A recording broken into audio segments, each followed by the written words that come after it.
Alors, vous l'avez fait, Ginny et toi? Quoi? Tu sais, cacher le livre. Oh, oui.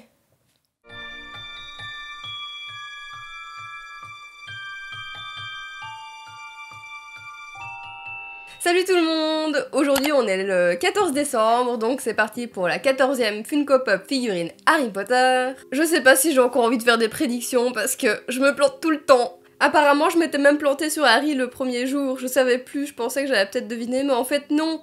Vous me rappelez à l'ordre en commentaire. En fait non, j'avais dit que j'étais surprise que Harry soit là directement, que c'était tôt à la première case. Du coup, il va sortir George ou quoi? J'attends que lui depuis plusieurs cases en réalité, même si j'essaye de parier sur d'autres personnages, je me dis c'est pas possible de laisser Fred tout seul, c'est pas possible. Bon allez, on va regarder ce qu'il y a là-dedans. Ah! Ce n'est pas George, mais je pense que l'un d'entre vous va être content, ou contente, je crois que c'est un garçon, mais bref, parce que c'est quelqu'un qui aime ce personnage, qui me l'avait dit en commentaire, et c'est donc Drago Malfoy. Alors bien sûr, avec ses cheveux blonds bien plaqués, elle est pas un peu carrée sa coupe à l'arrière? Avec sa robe de Serpentard, il y a même le petit blason de Serpentard, c'est tellement minuscule que ça se trouve on le voit mieux en caméra qu'en vrai, parce qu'en vrai ça fait à peine la taille de mon ongle, le corps de Drago, donc pour le blason je vous dis pas la taille. Je sais pas si vous voyez. Et je trouve ça stylé les robes de sorcier comme ça, où on voit carrément la capuche qui retombe au dos. Bref, ils ont quand même réussi aussi à lui donner un air un peu méchant avec ses sourcils légèrement français, mais pas trop. Juste comme il faut pour qu'il ait l'air pas super sympa quoi. Test d'équilibre. Attention. Yes, il tient bien sur ses deux pieds, waouh. Pourtant lui il a pas un sacré socle, hein. Mais il tient sur ses pieds.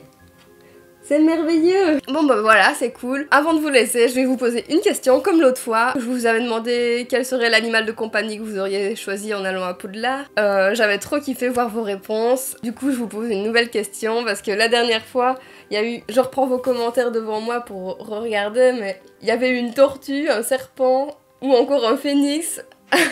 Il y en a qui veulent la grande classe, attention. Sinon, il y avait Chouette, comme moi. Il y avait un chat ou une chouette aussi. D'ailleurs, c'est la personne qui aime beaucoup Drago. Il y avait aussi un phénix, un aigle, une chouette, selon le prix. Ou alors un panda. Ça m'a fait beaucoup rire aussi. Ça, c'est un gros fan de panda, c'est certain. Surtout vu son pseudo. Enfin bref, vous avez de l'imagination. Vous allez au-delà de ce qu'on autorise, je pense, à Poudlard. Et du coup, j'avais envie de vous poser une nouvelle question.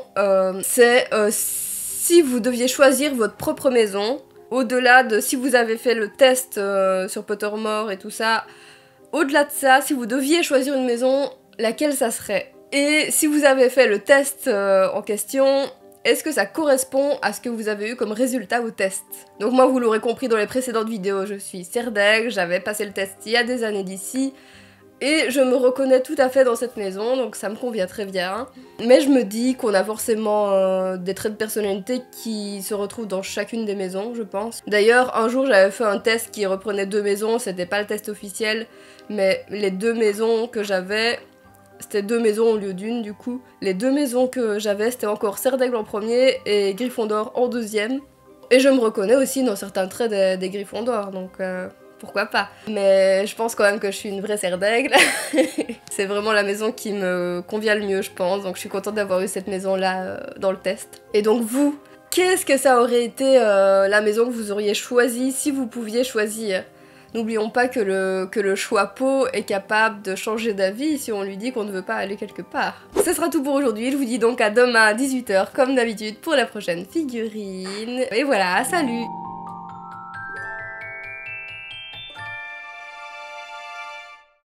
On a peur, Potter? Tu aimerais bien.